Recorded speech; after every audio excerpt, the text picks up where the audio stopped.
Assalamualaikum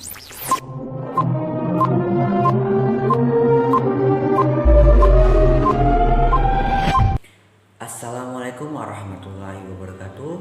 Bertemu lagi dengan saya Samsudinor. Pada pertemuan sebelumnya kita telah belajar tentang hukum Newton pada gerak rotasi, di mana pada materi tersebut kita ada membahas tentang surah Al-Mulk ayat 3, di mana pada surah Al-Mulk ayat 3 dibahas tentang ciptaan Tuhan, yaitu 7 langit yang berlapis-lapis, dan di antara semua ciptaan itu tidak ada yang tidak seimbang. Artinya semua benda atau sesuatu yang Allah ciptakan itu semuanya seimbang. Nah, masih berhubungan dengan surah Al-Mulk ayat 3, hari ini kita akan belajar tentang keseimbangan benda tegar. Nah, ternyata pada kehidupan sehari-hari kita sering menemui contoh keseimbangan. Contohnya tentang keseimbangan partikel bisa kita temui pada jembatan gantung. Nah, dan pada keseimbangan benda tegar bisa kita lihat contohnya pada lampu gantung dan bola-bola yang mundar ataupun ban mobil. Nah, agar lebih memahaminya, mari kita simak lanjutan video ini. Jadi dalam keseimbangan benda tegar, pada materi keseimbangan benda tegar ini ada 3 pembahasan yang akan saya jelaskan. Yang pertama keseimbangan, yang kedua keseimbangan partikel, dan yang ketiga ada keseimbangan benda tegar. Sebelum kita memahami materi tentang keseimbangan partikel dan keseimbangan benda tegar, jadi kita harus tahu dulu apa itu keseimbangan. Keadaan keseimbangan suatu benda tergantung pada percepatan benda. Suatu benda yang berada dalam keadaan setimbang tidak harus diam, tetapi dapat pula bergerak dengan percepatan linear. Untuk gerak translasi sama dengan 0, dan percepatan sudut sama dengan 0 untuk gerak rotasi. Nah, oleh karena itu dikenal dengan adanya keseimbangan statis dan keseimbangan dinamis. Nah, keseimbangan statis adalah di mana benda dalam keadaan diam atau V sama dengan 0 dan omega sama dengan 0. Dan untuk keseimbangan dinamis, di mana benda dalam keadaan bergerak bertranslasi dengan V-nya konstan dan atau berotasi dengan konstan, omeganya konstan. Oke, selanjutnya kita akan membahas tentang keseimbangan atau keseimbangan partikel. Nah, ini ada sebuah jembatan gantung yang menggunakan tali. Kemudian ini contoh juga ada sebuah alat berat yang mengangkat sebuah benda yang dimana menggunakan tali untuk perlu keseimbangannya. Nah, itu juga ada jembatan gantung yang terpanjang di Cina yang ketika melewatinya tentu harus diperhitungkan kekuatan keseimbangan sehingga bisa selamat untuk melewati jembatan gantung tersebut. Nah, itu juga sama, sebuah jembatan gantung yang didesain menggunakan kekuatan tali sebagai penahannya. Nah, terus ada juga itu Golden Gate yang ada di Amerika juga menggunakan prinsip tegangan tali. Nah, tentu semuanya harus dalam kekuatan yang stabil dan perhitungan yang tepat sehingga dapat digunakan sebagai penyeberangan. Nah, langsung saja kita masuk ke syarat suatu benda titik itu dalam keadaan seimbang. Nah, syarat suatu benda titik atau partikel berada dalam keadaan setimbang, ada yang setimbang statis, artinya dalam keadaan diam, ataupun setimbang dinamis, di mana bergerak dengan kecepatan konstan. Syaratnya yaitu resultan gaya pada sistem sama dengan nol, sesuai dengan hukum Newton yang pertama, yaitu sigma F sama dengan 0. Nah, cara menyelesaikan masalah kesetimbangan partikel itu yang pertama bisa dengan cara menguraikan gaya dalam komponen vektornya, yaitu pada sumbu X dan sumbu Y. Kemudian kita gunakan syarat kesetimbangan partikel atau setimbangan partikel. Sigma F sama dengan 0. Kalau dua dimensi, sigma Fx sama dengan 0, sigma Fy juga sama dengan 0. Kalau tiga dimensi, kita bisa menggunakan sigma Fz sama dengan 0. Kemudian yang kedua, kita bisa menggunakan perbandingan sinus. Rumusnya adalah F1 per sin alfa sama dengan F2 per sin beta sama dengan F3 per sin gamma. Baiklah, supaya lebih jelas kita lihat contoh soalnya. Oke, langsung saja contoh yang pertama. Ada sebuah benda dengan berat 400 Newton. Nah, digantungkan pada tali lalu dihubungkan dengan ke atap dengan sudut masing-masing 30 derajat dan 60 derajat. Apabila tegangan tali yang sebelah kiri kita sebut dengan T1, yang sebelah kanan kita sebut dengan T2, maka jika sistem dalam keadaan setimbang, maka tentukan besar gaya tegangan T1 dan T2. Nah, kita gunakan cara dengan menggunakan langkah pertama adalah kita gambarkan dulu ya. Kita gambarkan dulu gaya yang bekerja. Kemudian setelah itu kita uraikan dalam komponen sumbu X dan sumbu Y. Nah, misalnya T1 kita uraikan ini dalam sumbu X menjadi T1 cos 30, ya karena ini 30 sama dengan di sini. Kalau kita uraikan jadi cosinus. Lalu yang ke atas ini menjadi sinus ya. Jadi T1 sin 30. Kalau yang sebelah kanan berarti sudutnya adalah 60. Maka kita uraikan menjadi T2 cos 60 yang ke kanan ya. Lalu yang ke atasnya adalah T2 sin 60. Kemudian kita masukkan syarat keseimbangan sigma Fx sama dengan 0. Berarti yang ke kanan dikurangi yang ke kiri. Yang ke kanan ada T2 cos 60.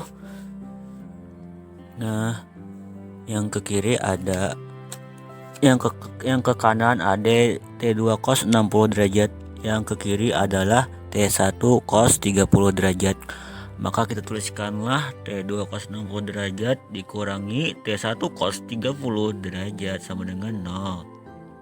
Nah, kalau kita masukkan angkanya, cos 60 adalah setengah, cos 30 adalah setengah akar 3. Ya, kita pindah ruaskan ke sebelah kanan. Nah, setengahnya dicoret sama, maka T2 sama dengan T1 akar 3. Kemudian dalam arah sumbu Y, sigma Fy sama dengan 0. Berarti gaya ke atas ada T1 sin 30 dan T2 sin 60. Nah, yang ke atas dikurangi dengan yang ke bawah. Nanti pindah ke kanan boleh sama dengan W. Oke. Nah, kemudian kita masukkan angkanya. Sin 30 ada setengah dan sin 60 adalah setengah akar 3.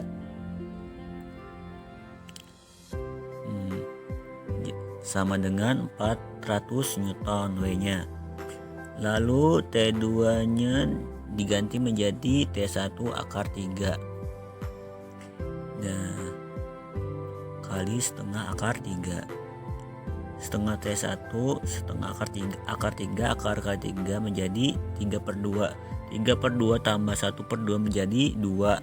Jadi 2T1 sama dengan 400 Newton, maka T2 nya adalah 200 akar 3 Newton.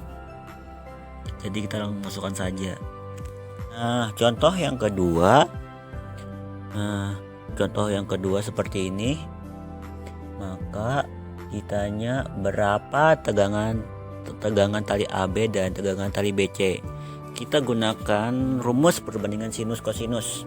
Jadi AB per yang sini sudutnya berapa derajat. Nah, kalau ini 45 berarti ini garis lurus jadi 45 tambah 90 jadi 135. Nah, itu kan 90 itu pasti 135. Jadi TAB per sin 35, TBC per sin 90 dan beratnya W per sin 135.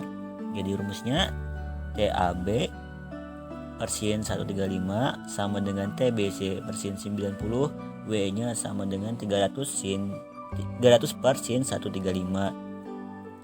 Sin 135 itu sama dengan sin 45 setengah akar 2. Jadi TAB per sin setengah akar 2 sin 45. Nah, sin 90 sama dengan 1, sin 45 tadi setengah akar 2. Maka TAB nanti kita coret dengan ini. Jadi sisa 300. TBC berarti sama dengan 1 dikalikan 300 dibagi setengah akar 2. Maka kita peroleh TAB sama dengan 300 Newton. Nah, maka TBC nya berarti 300 akar 2 Newton. Selanjutnya kita masuk ke materi kesetimbangan benda tegar. Gambar apa ini? Ini adalah gambar lampu. Pastinya kalian punya lampu kan di rumah. Tapi kita perhatikan dulu gambar selanjutnya. Nah, oke. Di sini ada sebuah gambar lampu gantung. Lampu gantung pastinya beda kan dengan lampu yang kalian punya di rumah. Kalau lampu yang kalian punya di rumah itu rata-rata nempel di plafon rumah. Nah, kalau ini dia jelas digantung. Nah, itu ada tali penggantungnya. Nah, sekarang permasalahannya kenapa tali gantungnya harus di situ, bukan di sini atau di sini ya. Jadi itu sebuah pembahasan yang akan kita bahas. Di sini ada hubungannya dengan kesetimbangan. Jadi kalau misalnya di tempat yang ditunjukkan ini, yang ini kira-kira kesetimbangannya seperti apa ya? Apakah dia miring atau posisinya pasti enggak kan? Nah, di sini salah satu dari fungsi kesetimbangan itu adalah untuk mencari di mana titik setimbangnya. Sekarang kita masuk ke pembelajarannya. Nah, di sini ada pengertian dari kesetimbangan. Bisa kita sambil baca. Benda tegar adalah suatu benda yang bentuknya tidak berubah saat diberi gaya dari luar. Contohnya seperti ini. Nah, mobil itu kira-kira kalau kita dorong atau kita tekan, misalnya seperti ini ya, itu berubah gak bentuknya? Kalau tidak berubah berarti dia termasuk benda tegar gitu. Jadi kalau tidak berubah, oke. Di sini ada pengertian dari keseimbangan. Keseimbangan benda tegar adalah kondisi di mana momentum suatu benda bernilai 0. Artinya jika awal suatu benda diam, maka benda tersebut akan cenderung untuk diam. Jadi seperti ini contohnya. Nah, jadi mobil yang ada di sini, kalau misalnya dia lagi parkir, terus handremnya itu diangkat, digunakan untuk rem. Kira-kira kalau mobil itu enggak dikasih gaya dari luar, tidak didorong, dia bergerak tidak. Jadi itulah salah satu di mana pengertian dari keseimbangan benda tegar. Selanjutnya macam-macam kesetimbangan benda tegar. Nah, jadi ada 3 buah macam keseimbangan benda tegar. Yang pertama itu ada keseimbangan mantap atau stabil. Ya, contohnya itu yang paling gampang ada meja. Nah, dan meja itu kan bentuknya itu kan persegi, mirip dengan persegi. Nah, jadi kalau persegi itu kalau kita tidak kasih gaya, dia tidak akan goyah, tidak akan bergoyang.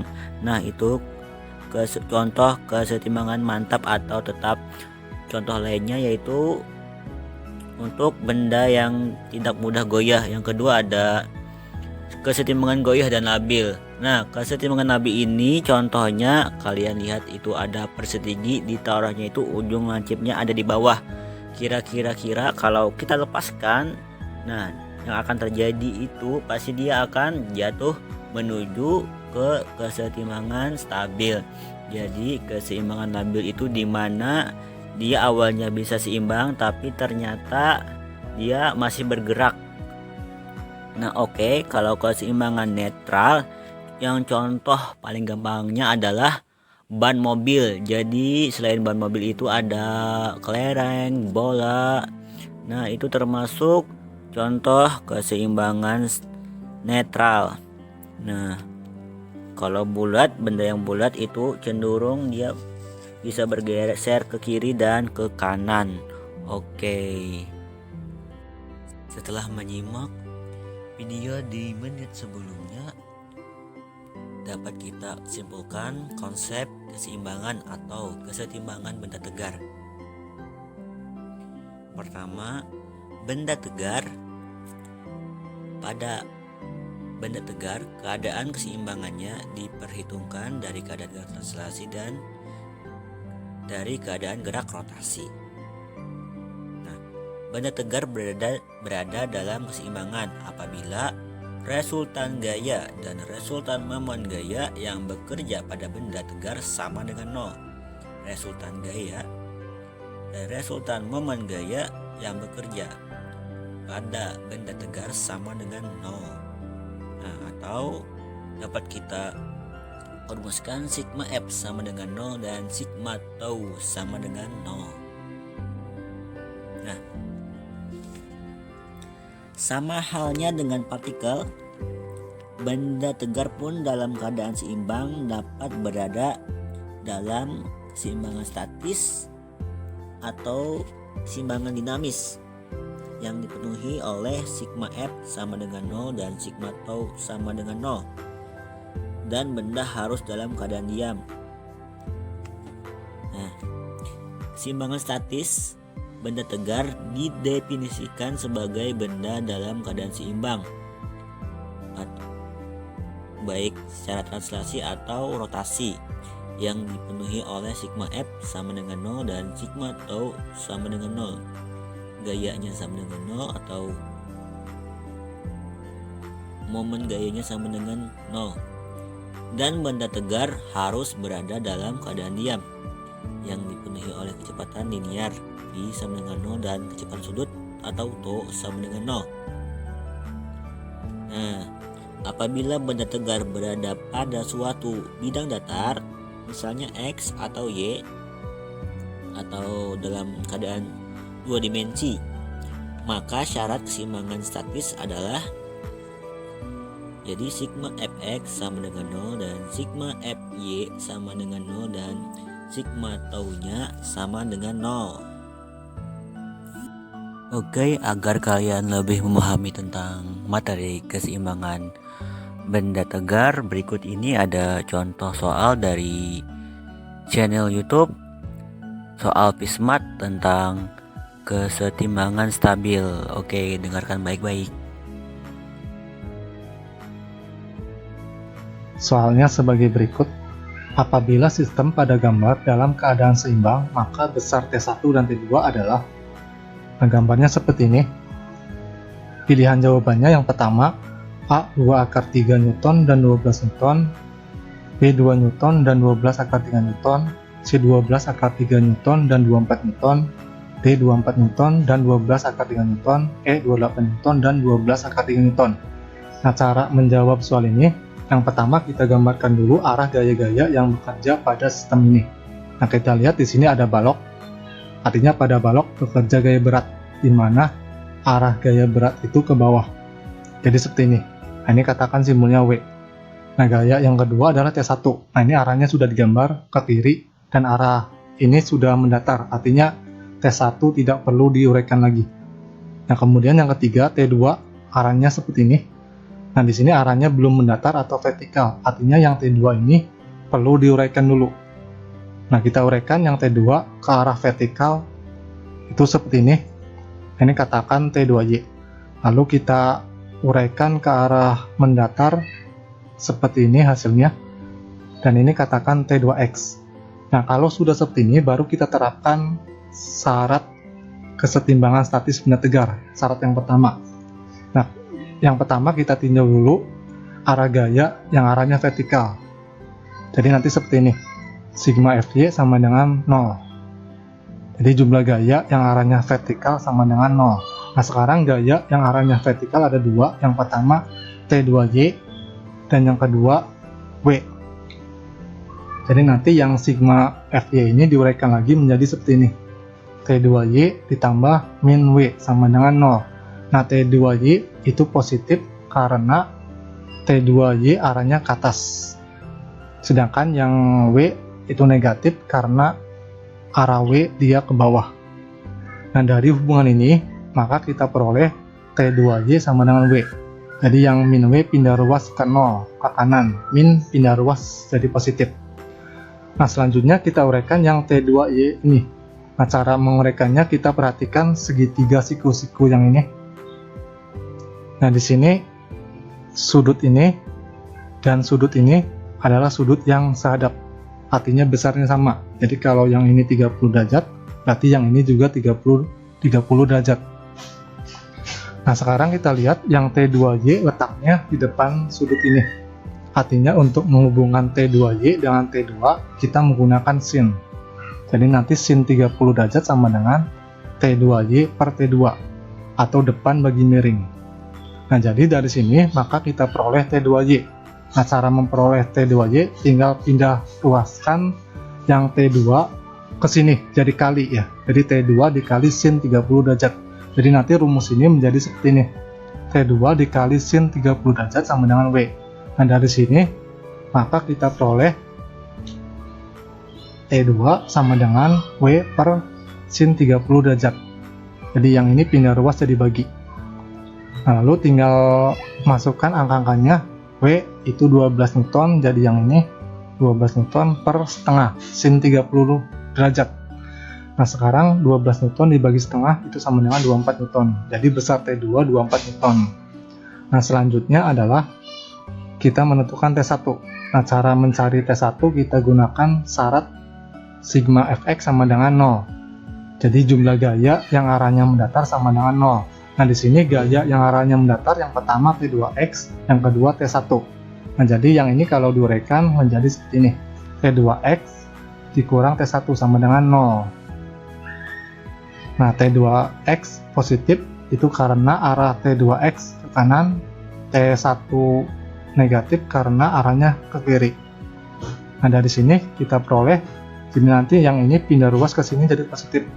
Jadi T1 sama dengan T2X. Lalu kita uraikan yang T2X. Nah, cara menguraikan T2X kita perhatikan segitiga yang ini. Siku-siku lagi. Nah, sekarang ini dengan ini adalah sudut yang dalam berseberangan. Nah, sudut yang dalam berseberangan besarnya sama. Jadi kalau yang ini 30, yang ini juga 30. Nah, kita lihat sekarang T2X itu kan letaknya berada di samping 30 derajat. Jadi untuk menghubungkan T2X dengan T2 kita menggunakan hubungan cos. Jadi cos 30 derajat sama dengan T2X per T2. Jadi samping bagi miring. Nah, dari sini maka kita peroleh T2X. Nanti T2X itu sama dengan, jadi yang T2 nya pindah ruas ke sini. Jadi T2 dikali cos 30 derajat. Jadi rumus ini menjadi T1 sama dengan T2 dikali cos 30 derajat. Nah, sekarang tinggal kita masukkan angkaannya. T1 nanti sama dengan T2 24, jadi yang ini 24 Newton dikali cos 30 derajat itu setengah akar 3. Jadi 24 Newton dikali setengah akar 3. Nah itu hasilnya 12 akar 3. Jadi soal ini jawabannya adalah C. Oke, itu tadi penjelasan saya tentang keseimbangan benda tegar. Semoga dapat dipahami dan semoga bermanfaat. Saya akhiri. Assalamualaikum warahmatullahi wabarakatuh.